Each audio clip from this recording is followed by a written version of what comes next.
Dayton City Commission meeting will now come to order. Please rise for the invocation and remain standing for the Pledge of Allegiance.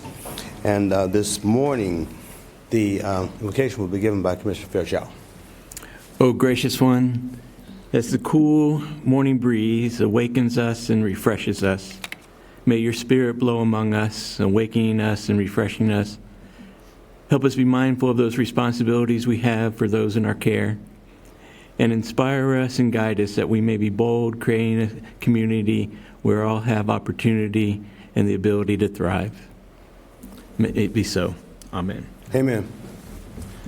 I pledge allegiance to the flag of the United States of America and to the republic for which it stands, one nation, under God, indivisible, with liberty and justice for all.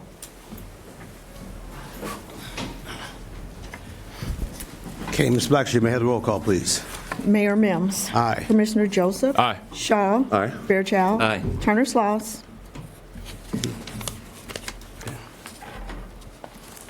Okay. Are there any communications or petitions? We need to approve the minutes, Your Honor. Approval of the minutes. Okay. Motion? Your Honor, I move to approve the minutes, please. Second motion, Your Honor. Okay. Then first and second to approve the minutes from the August 20th meeting. All in favor say aye. Aye. All opposed say no. Okay, now let's have communications and petitions. There are none. There are none. Okay, I do have some presentations. So one of our favorite ones, Mr. Gondo, Steve Gondo, to the podium to present the monthly demolition update. Good morning, sir. Good morning, Mayor, Commissioners, City Manager, and Clerk. Steve Gondal, Director for the Department of Planning, Neighbors, and Development, and I'm here today with your July 2025 demolition activity update. All right, so last month we had 19 demolitions completed, all of which are in the ARPA funding category. As again we noted, the bulk of the previous few months have been focused on wrapping up that ODOD. We're now moving back into those ARPA contracts, so those numbers reflect that. You'll note here that of 160 demolitions to date, we are at 77% of last year's demolition rate. So we're on a really fast pace, and we're only 58% of the way through the year. So really pleased with the pacing of demolitions to meet some of those timing goals around the funding sources. Additionally, you'll see on the maps later on, the work that we performed was kind of focused in a few neighborhoods, but spread throughout Southern Dayton View, Edgemont, Miami Chapel, McFarland, and Twin Towers, just to name a few. And again, you'll see more on the maps. We ended June with 59 piles. We were able to remove 8 of those in July. We had 3 added in July, and we ended the month with 54 piles. Our emergency demolitions, again, 3 of them for the month of July, Northwest, North Central, and Northeast Dayton. The work, bringing it back again to kind of our ARPA focus areas. You'll see that, again, kind of that Southern Dayton view, and kind of around that James H. McGee corridor on the west side was kind of our focus of kind of resuming some of those ARPA contracts. And I can tell you that we're moving up the Main Street corridor primarily into Santa Clara presently. And then this is the demolitions for the whole entirety of 2025.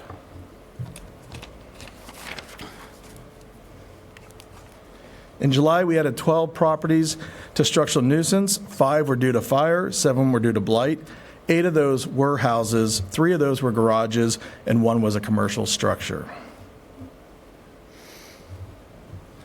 Our pipeline, again, most of the pre-work, the title, the surveys has been completed, and now we're kind of moving through that asbestos remediation portion of the work, again, preparing these properties right before the demolition. So we had 17 for the month and totaling up 149 to date. The before and afters.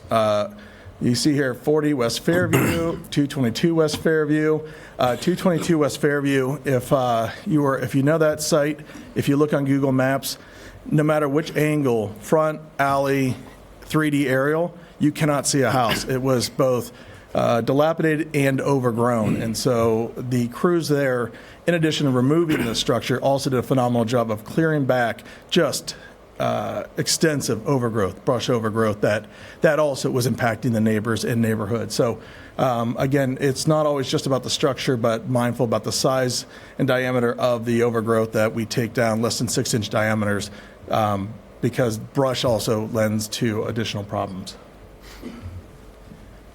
132, 134 Cambridge, and also 204 Cambridge. Again, very similar. Blighted on, problematic structures in these communities, and more of that Southern Dayton view work that I noted earlier that kind of led the number of demolitions that we had for the month. And lastly, 1710 Home and 155 North Marion. You can just see the considerable difference on 1710 Home with the two existing properties once that was removed, as well as North Marion. So really pleased with the work that the crews are doing, pivoting back to our ARPA contracts after a heavy focus on ODOD, in communication with all of our partners, removing structures, removing piles. We have some pretty key demolitions that we'll present next month that I think you all might be aware of, but the scale from piles to houses to larger structures, they've been doing a phenomenal job, and so I'm really pleased to share these numbers, and I am ready for any questions you might have. Okay. So before the questions, Ms. Blackshear, will you note that Commissioner Turner-Sloss has arrived? No, For the so record? noted for the record. Yeah. Questions? Commissioner Turner-Sloss? Yes, thank you. Thank you, Mayor. Thank you, Mr. Gondo. I really appreciate all the effort in the staff, the work of the staff, excuse me. Just a couple questions. The first is in regards to I know we have the 1168 that we're planning for demolition with the various number uses of dollars that you have listed. What is the total number of structures that we have in our nuisance program slated to be demolished? I think we asked this before. I think there's kind of some confusion as to what that total number is. And again, Yeah. I know that you may have to go back and do some additional work, but I want to know what is that definitive number of of nuisance structured properties that are slated for demolition. So I know Mr. McDaniel did a phenomenal job representing me last month, and I Yes, know that he he did. had prepared a summation I will get with the city manager and him about, because I think he was mentioning that all of our structural nuisance on contract are assigned to a contract, which would answer that question. So I will work with the city manager on providing that to the commission. So you have that number. Do you have a ballpark figure? I'm learning that I don't know, because they're broken into the NOP, so I'd want to check that before I respond. Okay, that's fair. Good answer. Thank you. And I just wanted to commend you all for the demolition of 203 Grove. I know that has been an eyesore for a number of years. Thank you for tackling that. I do have a concern in regards to the backfill. The area is currently sitting with a pool of water, and I don't know if, in fact, the demolition company has gone back to grade and seed the area. So if you could please note that as an area. You said 203 Grove? Yes. Okay, I'll look into that. And then where are we with 300 Fernwood? I know that's another area that has been raised for concern. It's been sitting in the middle of the neighborhood with a pile of debris for years. And we've received a number of complaints. I know Mr. Squire has been on it. You in particular have been on that site. And we have promised the residents that we were in fact going to remove the debris, but yet and still is sitting there. And that was, I think it was on contract of last year of 24. And then we had to go back and put it on another contract because we had to rebid the contract. So just trying to get an understanding as to where we are on that. Yeah, when I update the structural nuisance on contract, I'll make sure to call out which one that's on. And so you see kind of where it is in the NOPs and phasing. Okay, thank you. And then 3816 Necco Avenue is another one. It's on the Great Miami Boulevard, and I know we've seen a lot of great investment and improvement in that area, and that is another one that has been sitting for over the last year and a half. 3816 Necco. Nico? Yes, Necco Avenue. Okay. And then thank you for highlighting and showing the before and after photos of Cambridge Avenue. It looks a lot better, especially with the development that is taking shape and form over on Cambridge. So again, I just wanted to thank doing a you. good job. There is one more, probably maybe even two more over on Cambridge that needs some attention. probably is. The roof is literally caving in. It's a burnout. So I hope that is on the list as well. I'll be sure to. Give me that just so we can double check. I don't want to assume that we have, but just so we can look into that. Okay. Last question. I think Commissioner Fairchild had raised this point some time ago. As we're moving into the fall season, whatever have you, we still got about like 6 weeks, 5-6 weeks left. But just what are the proactive steps and measures that we're taking in regards to making sure that we are securing our blighted structures to avoid any of our members of our unhoused population from entering those structures for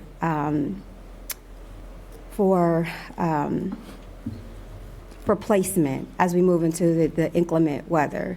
Just making sure that we are mindful of those properties as we are moving forward, and just trying to find means and ways for us to have conversation. And this is one of the points that Dr. Rao, as well as the Miami Valley Fair Housing Coalition, and many others in that space have raised in concerns of, like, as we are moving forward with addressing the encampments and whatever have you, that we are doing so humanely, but that we're also looking at best practices and that we're putting those corrective measures in place so that we won't have an incident that we once did in the fatality of the individuals on Broadway. So just, again, the point that Commissioner Fairchild raised some time ago, and having those conversations with our first responders, but also having a plan in place so that we can secure those structures. Yeah, no, good point. We, PND staff sit with the human service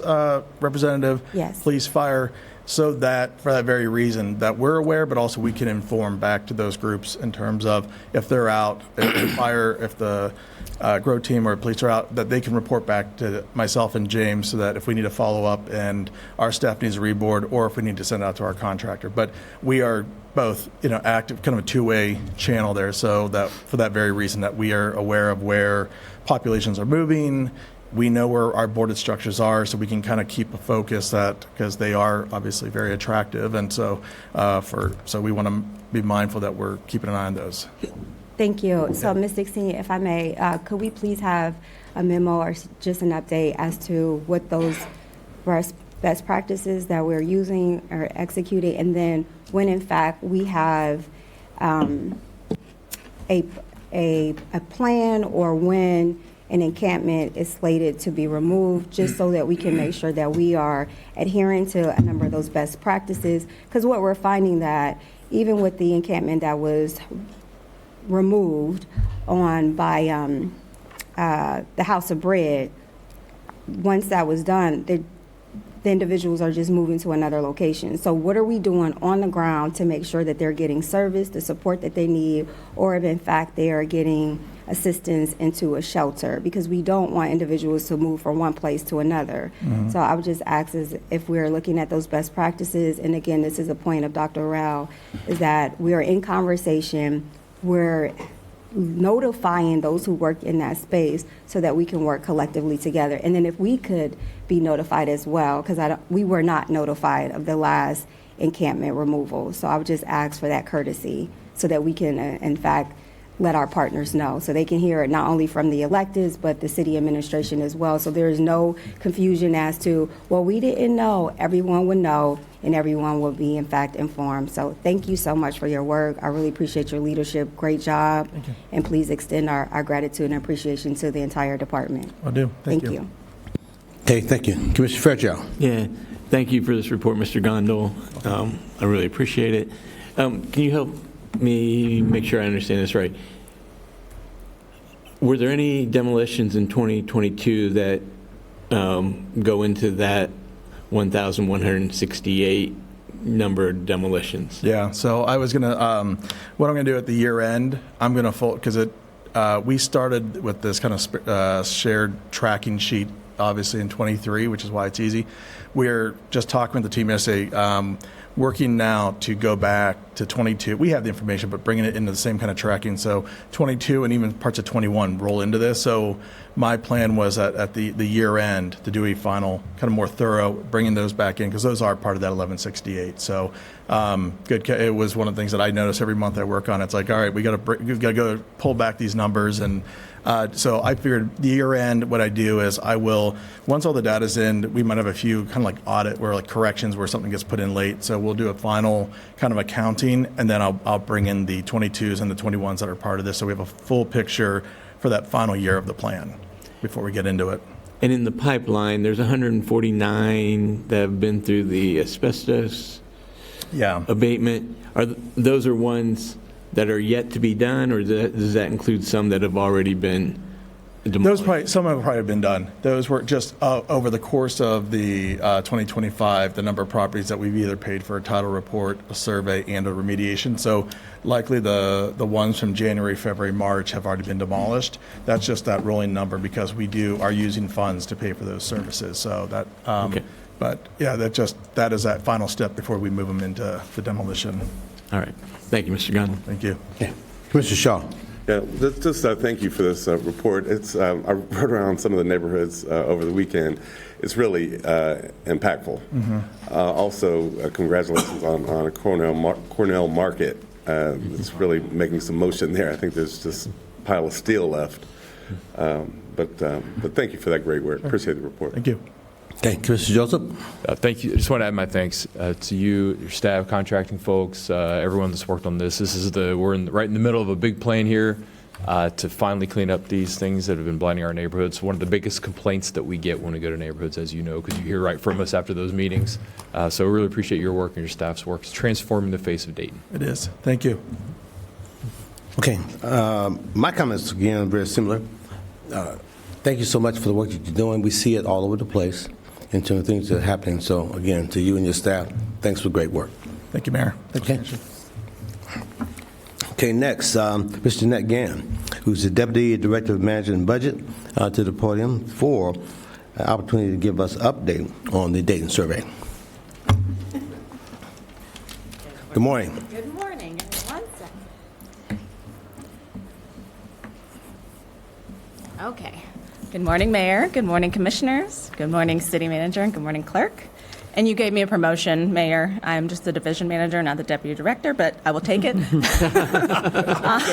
Hey, right? Okay, as long as we don't have any money going. Go ahead. We'll take it on paper. I'm back in front of you again to talk through the Dayton survey. It's that time of year again where it is out in communities. So just to give you a little bit of background information, and because there should be some hitting at homes this week, so just so you can pay attention and so community residents know that to be on the lookout for this. So the Dayton survey, we've been doing it every year for a long time now, and so we are asking residents to be on the lookout for the letters that are coming. We really value the feedback that residents give us. It is very helpful with us as we look at our programming and analyze some trends that we have been looking at for decades to see how we are moving the needle in terms of services and programming. The survey will send out about 13,000 surveys to residents. They are randomly selected, and it is a scientific designed, and it's a scientific study based on our survey vendor, ETC Institute. We've been working with them this is the 4th year now. They are managing the survey, so the mailings will come directly from ETC Institute to residents' homes. So we hope to get about a 10% response rate, so about 1,300 responses back. That'll give us a scientific result that we can analyze and provide responses. Once again this year, we've done this for the past few years, there is an incentive. So those who are in the randomized pool, if you return your responses, they can be entered for a drawing to receive a $500 Visa gift card.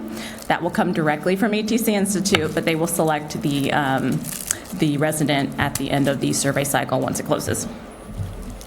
And I just want to know if there are any residents who need translation services. We've listed the phone number. It should be on the documentation as well that they receive, but they can call the phone line for ETC Institute and they'll translate the services to residents as well.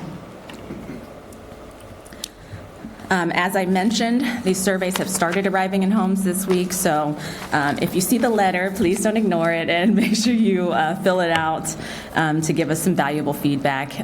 It is an anonymous survey, so we don't receive any feedback on the individual's information. It's just based on your address, and that's how ETC Institute does a lot of quality assurance to assure that the randomized pool that they select at the beginning of the cycle, those responses that we get back match the address that was in that randomized pool. So we ensure that it is a truly scientific survey.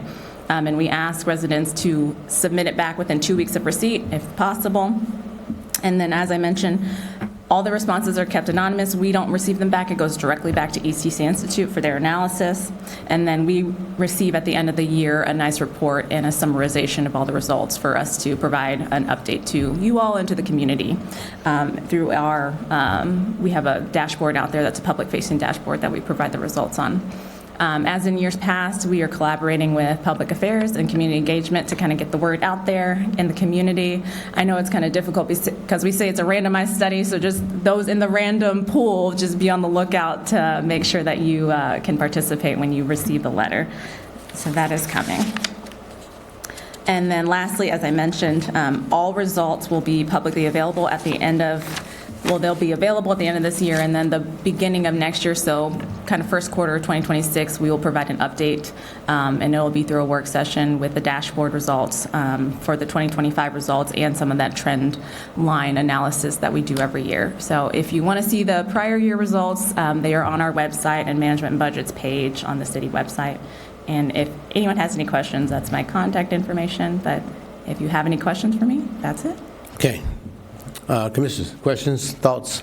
Yes, thank you, Yes, Mayor. ma'am. Mr. Turner-Sloss? Last question, Ms. Gann. Thank you for being here. Thank you for all the work that you do. I know this is your project that you lead. You do a great job on that. Thank you. Just one question. Were there any additional questions that were added to this survey? Thank you, Ms. Jackson. Were there any additional questions that were added to the survey based on some of the feedback from last year? I know there were some questions and concerns that were raised during last year's review. And so just out of curiosity, were there any revisions or any updates that were made? And we, no, to answer the first part of your question, no, we did not make any additions or adjustments. We made a slight language change to make sure there was clarification for residents, but no change to the question. But we do follow up with every department that has questions in the survey, and we send them the list of questions and we ask for their feedback to ensure that this is capturing what we should be capturing. And so we didn't receive any notes for changes this year. And part of the reason is we want to keep the questions the same so we have that multi-year analysis. But no, there were not any additions or deletions to the questions in the survey. Okay, and the survey is, in fact, it is available online once they are randomly selected. Is that right? Yes. They do an initial mailing, but there will be a pin on the survey so they can go to the website to complete it online. That way they don't have to mail it back if they don't want to write everything in on the hard copy paper. Thank you, ma'am. I appreciate your work. You're welcome. Thank you. Okay, thank you. Commissioner Fairchild? Yeah, no, thank you. I don't have any questions about the annual survey. I am curious, when I call Dayton Police, I often get a follow-up email or text maybe asking me to complete a survey in terms of how my interaction was with the Dayton Police. Do we ever get an annual report of those results? Yes, and that is not through, so police does, I believe it's My Axon, yes. They use a different company, totally different from ETC Institute, and I believe they have annual reports that give a summarization of the results. And we've kind of collaborated before to look at the results from those, because those are direct interactions with people that police interact with, so it's a little bit different than our survey, but we wanted to see if the sentiment was kind of the same, and they are pretty much in line in terms of those results. But yes, there are some summaries of the My Axon results. Okay. Yep. I don't know that I've seen a summary of the police survey, so I don't know, Madam City Manager, if we could get We've shared those in the past, and we'll keep sharing those. Okay, thank you. Commissioner Shaw? Yeah, no questions really. Thank you for the work. I look forward to the report out of the results. Thank you. Mr. Joseph? Actually, just one question. You mentioned that it's going to be coming directly again from ETC, not from the city. Do you have any concerns that folks will look at it and say, this is the return address isn't city? Is there a way that folks can confirm that it really is from us, or is there markings on it? How are folks reassured that it's from us? Yeah, and if they're concerned, my number's on there. But that kind of image to the bottom right, that is what the letter should look like. It has our logo on it at the top, and then, of course, it has ETC Institute's information on there because it's going back to them. But you should see in big, bold letters, City of Dayton on there somewhere. So it's it's valid, and it's truly coming from us via ETC Institute. So. Great. Just want to make sure these. Yep. Okay, just comment, the surveys continue to show a positive trend? Yes. We've been seeing, and that's one of the reasons why we do ask the same questions over and over again, so we can see. I know we do a randomized pool every single year, but over time, with the scientific nature of the study, you should see the responses are pretty consistently. Our hope is for them to grow in the positive direction, which a lot of them are. I know there are still some areas of improvement, but we have seen significant growth in a lot of our questions that we've been asking in the survey for quite a few years now. Okay, thank you. Appreciate it. Hey, Ms. Blackshear, calendar items. Additions, deletions, or comments to the calendar? I have none, Your Honor. Okay, number 16, additions, deletions, or comments to the calendar? Your Honor, I have no additions or deletions to this morning's calendar. With regards to comments, I'd like to call forward John Musto to provide a very brief presentation regarding Emergency Resolution 6885-25. Good morning. Good morning.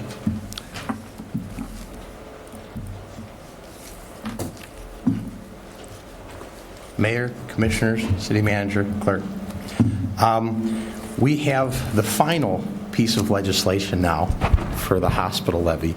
This has been an unusual process because we have the kind of intersection of three inconsistent sections of the revised code and the Dayton Charter. So we have 749, which is the public hospital provision. We have 5705, which is the tax levy, and then we have our own charter provisions with the initiative petitions. So this has been kind of a little bit of an unusual process. So I wanted to talk a little bit about how we got here and what we still need to do. So how did we get here? Well, the petitioners submitted their signatures in the petition on June the 25th. On July the 23rd, it was presented to the commission. The commission did not approve it. They had, under the City of Dayton charter provisions, 20 days to get an additional 1,250 signatures, which they did on August 12th. That was sent over to the Board of Elections to confirm those signatures. On August 18th, the Board of Elections submitted a report saying that they had the valid signatures. And then so, as part of the tax levy process, we're required to do a resolution of necessity so that we can then provide that resolution to the county auditor to provide us with a certificate of valuation for the tax levy. So we got the resolution of necessity was passed last week. We gave the resolution to the auditor, and then the auditor provided us the certificate of revenue. So that's how we got to this point. What we still need to do, and through this resolution today, is one, accept the county auditor's certificate, which the valuation, pass the resolution to proceed, and we are required to do that at least 60 days prior to the general election in order for it to be on the ballot on November 4th. So that would then require us to pass this as emergency legislation. So that's basically a very short thumbnail sketch of how we got here and what's required at this meeting with the resolution. If anyone has any questions. Okay, so basically now what we're doing, we're passing the resolution. If we pass the resolution, it goes on to the ballot? Yes, that's correct. Okay, so all the other minutia and steps and confrontations have already been addressed? That's correct. Okay. Any additional questions? Okay. No, thank you. Okay, thank you. Appreciate it. Great job, thank you. Okay, City Manager's recommendations? We have one citizen One who's citizen? registered to speak, Your Honor. Okay. I would like to remind the citizen of the 3-minute time limit. Call to the podium, Bishop Richard Cox.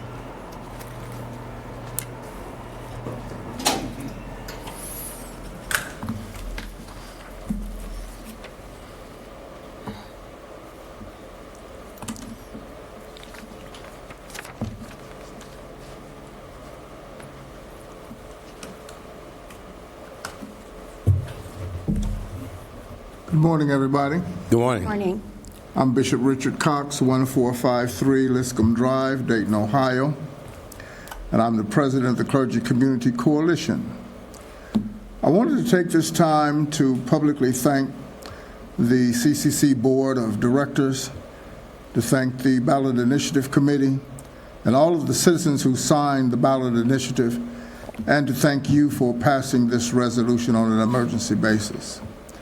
Our intent of the Clergy Community Coalition was always to work with public officials, not only to try to make Dayton an economically solvent city, but a healthy city. This public hospital can work if we work together. Our intention was always to work with all of you.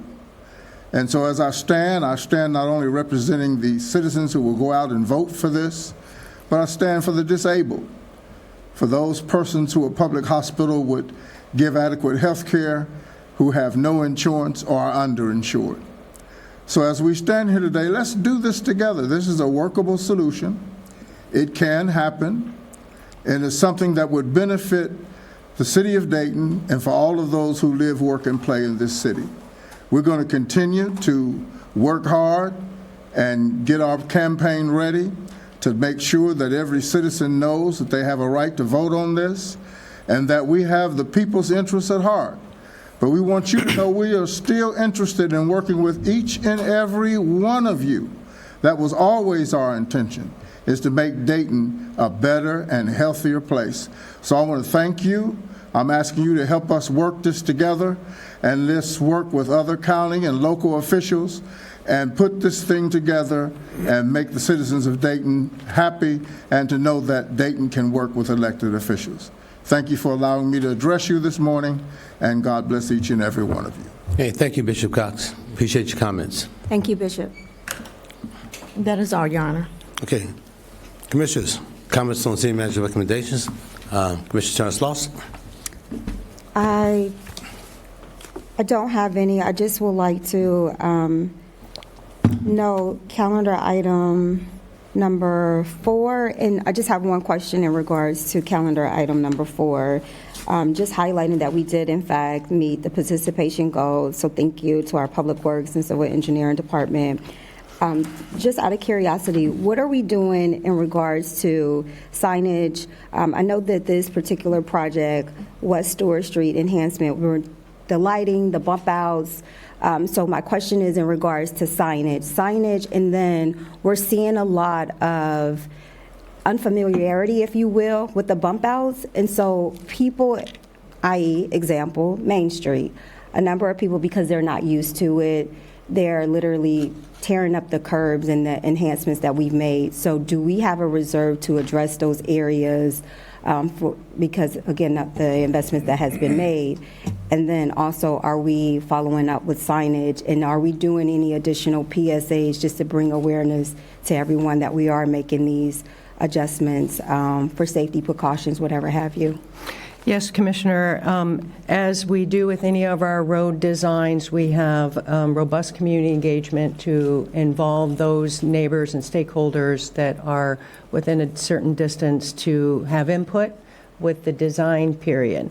I had a conversation with the chief engineer after the Main Street build out to enhance our education and retraining of our public as these improvements are executed on, to be able to put out signs, cones, et cetera, so that folks are aware of the change and not having the kinds of incidents that occur. So that is something that the engineering will be doing to help, again, retrain folks upon execution of these plans. Thank you. If you can send that information to us as well so that we can help, so that when we get questions or concerns, we can also be used as buffers to educate and bring people to their awareness, bring their awareness to the enhancements that are being made. Calendar item number 2, service agreement, the Traffic Management USA Inc., the service agreement. Could you talk a little bit about that? Because I know that in looking at the information, this is to address, to make sure that we are in fact compliance with the red light and speed cameras, but could you talk to like what level and how does this piece add that level of compliance? Item number 2 is related to, yes, that's, I will call forward John Musto. Yeah, I believe Mr. Musto was listed, and he went back and did some renegotiation, if you will, in the terms of the contract. So just trying to get an understanding, like, how does it meet that level of compliance? Sure. I guess just a little bit of background. Our current provider, we entered in a contract with them in 2017. As the city's process is, we go back out to rebid these things to get better deals on this. The reason that we went out for this was to see what was out in the market, to give other competitors a chance, and to get a better deal on this. We were fully compliant, and we have been fully compliant with the prior vendor. We're going to be fully compliant with this vendor as well. So this new contract's a 5-year contract with 2 one-year options. It gives us a much better deal as far as cost for the city per citation, and it gives us more advanced technology. So that's basically the reason that we're here today for this contract to be approved. Okay, all right. Thank you. Okay, thank you. Commissioner Fairchild. No City question. manager's recommendations. Commissioner Shaw? None here. Okay. Commissioner Joseph? None here. Thank you. Okay.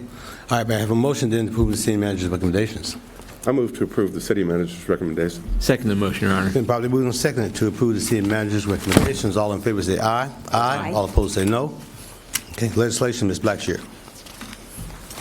First reading, emergency resolution number 6885-25. Resolution to proceed with placing the hospital levy on the November 4th, 2025 ballot and declaring an emergency. Your Honor, resolution number 6885-25 being declared an emergency, I move for its immediate passage. Second, Your Honor. Okay, it's been probably moved and seconded to declare resolution number 6885-25 as an emergency. All in favor say aye. Aye. All opposed say no. Abstain. Okay. Okay. Let's do a roll call, please, real quickly. Can we do the roll call after the, I'll do a roll call after the second. Okay. Second reading. Second reading, emergency resolution number 6885-25. Resolution to proceed with placing the hospital levy on the November 4th, 2025 ballot. Mayor Mims. Aye. Commissioner Joseph. Aye. Shaw. Aye. Fairchild. Abstain. Turner-Sloss. Aye. Second reading, ordinance number 32156-25, amending the official zoning map to establish Plan Development 191 for 1.8 acres at 2922 Linden Avenue. Mayor Mims. Aye. Commissioner Joseph. Aye. Shaw. Aye. Fairchild. Aye. Turner-Sloss. Aye. First reading resolution number 6884-25, authorizing the city manager to accept federal fiscal year 2026 Federal Aviation Administration Airport Terminal Program, ATP grant, from the United States Department of Transportation for airport infrastructure and terminal improvements at the James M. Cox Dayton International Airport and Dayton Wright Brothers Airport on behalf of the city of Dayton in an amount not to exceed $15 million and 0 cents. Second reading resolution number 6882-25, approving the submission of grant applications to the District 4, Montgomery County, Ohio, Public Works Commission Integrating Committee, authorizing the acceptance of grant awards from the State of Ohio Public Works Commission for the State Issue 1 program for capital improvement public capital infrastructure improvements in an amount not to exceed $3,889,286.00 on behalf of the city of Dayton.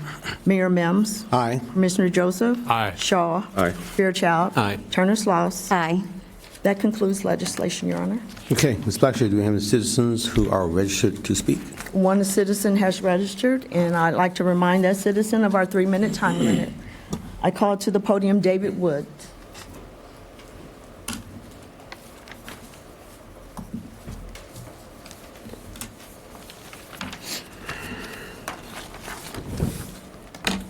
Good morning. Good morning. Good morning. David Woods, 3230 Lakeview Avenue. Hello, Mayor and City Council meeting. I'm just calling for your help. I'm still working on a case with Judge Angela Jackson. She's gonna have a court date. They already subpoenaed the Chief of Police of Inglewood, Sergeant Corey Follick. They already subpoenaed Sergeant Mike Lang of the Inglewood Police. They already subpoenaed, getting notice to Captain Perez of Kettering Campus Hospital and Scott Chamber.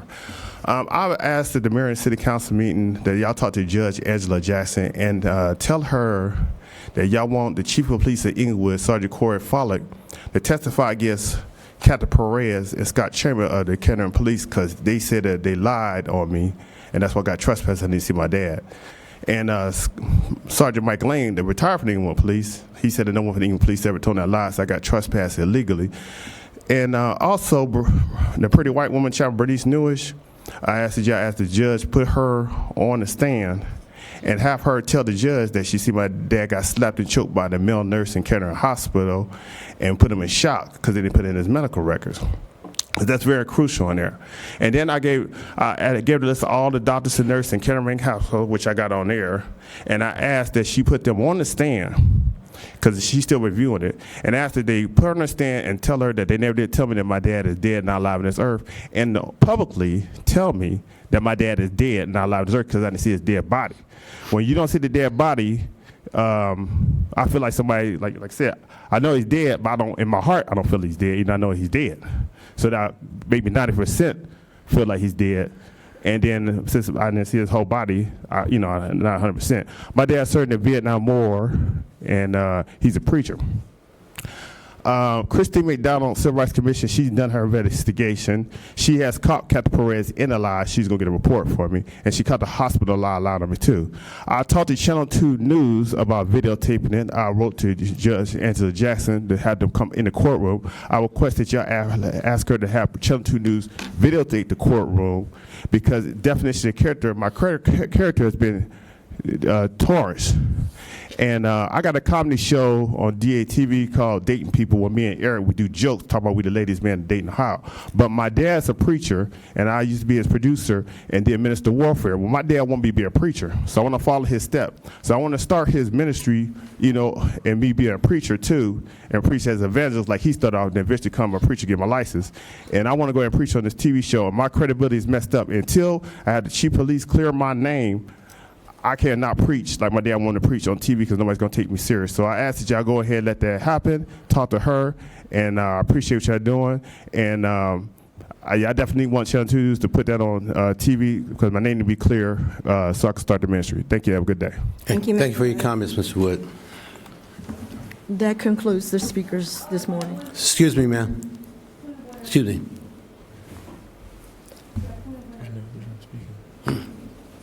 There's a process for signing up for speaking? No. Have someone will get in contact with you right now. There you go. Hold, excuse me. No, communicate right here.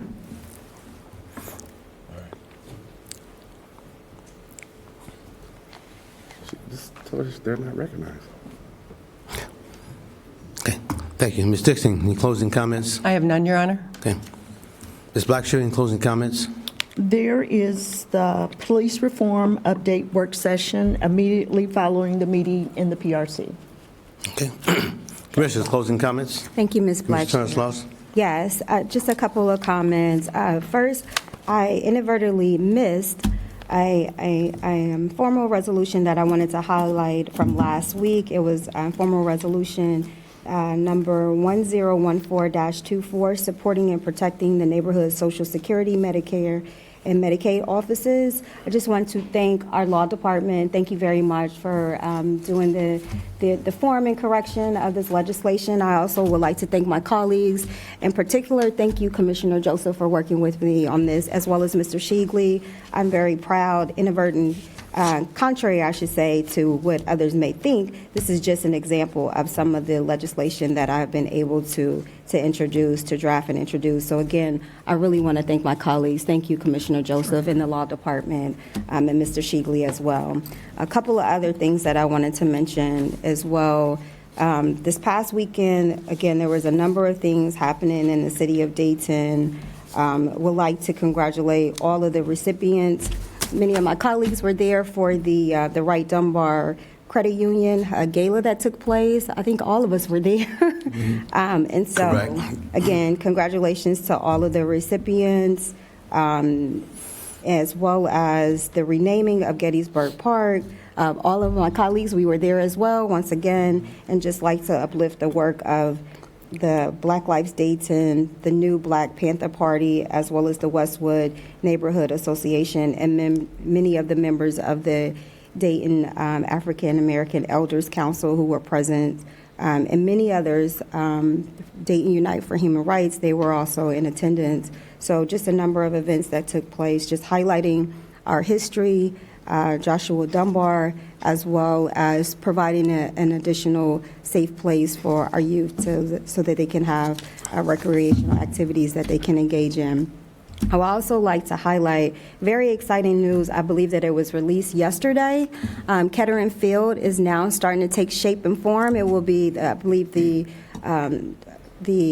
construction will end and the park will be open in August of 26. I'm so excited about this. It's a long time overdue, and I think this just speaks to our ingenuity and the ability to think outside of the box. It will have soccer fields, softball, baseball, as well as pickleball.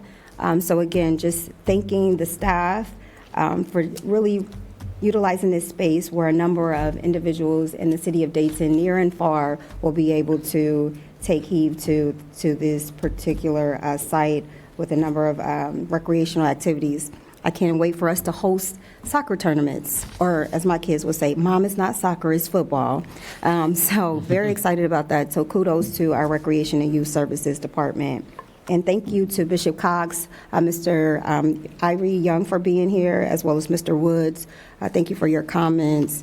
And a number of things that are going to take place this weekend as well. Ms. Reed, thank you for the talking points this morning. Fall swim lessons, this is great. Registration is now open. Fall swim lessons are available at Northwest and Lower Rye Recreation Center. Each session, includes 6 classes for just $25. I am going to sign up. Thank you. Registration starts today, and you can register at DaytonRec.com. Classes run from early September through October with 2 sessions to choose from at each location. That is great information. And while we're speaking of swim lessons, Ms. Dixteen, can we please get an update on the pool at Greater Dayton Recreation Center? I understand it's been closed for a number of years now, and I would really, really like to get some information, as well as my colleagues, as to where we are, what are our plans for that facility. I know that a lot of great work has been done at that site. I remember when that site itself, when the plans were developed, and I believe that Ms. Lofton led that initiative. So again, just would like to see what are we doing, because that's another great space that our kids can utilize and that they can too learn how to swim. So I would like an update on the Greater Dayton Recreation swim, the pool, And that's all I have. That's it? Thank Okay. you. Commissioner Fairchild. Yeah. I want to recognize Amy Duncan and the work she does with families of addicts. Yeah. They had another successful resource fair and observance for those families who are going through that struggle. And so I was down there, a lot of helpful, caring people who want to be supportive, and a lot of resource tables there. And so I want to thank her for keeping that issue before us, but also helping to reduce the stigma that's often associated with addiction so that people can get the resources they need. We just had the anniversary of Katrina, and it's always a good reminder to me that we need to be prepared. And so always around this time, Labor Day and Memorial Day, I like to go and review my checklist of what I need to be personally prepared for emergency. One of the things we've learned is that our first responders are not going to be able to get to you within the first 48 hours. They're going to be clearing roads and addressing emergencies, and so individuals and families need to be prepared for emergencies. Encourage you to go to the Red Cross website. They have a very good list of checklists to help you prepare.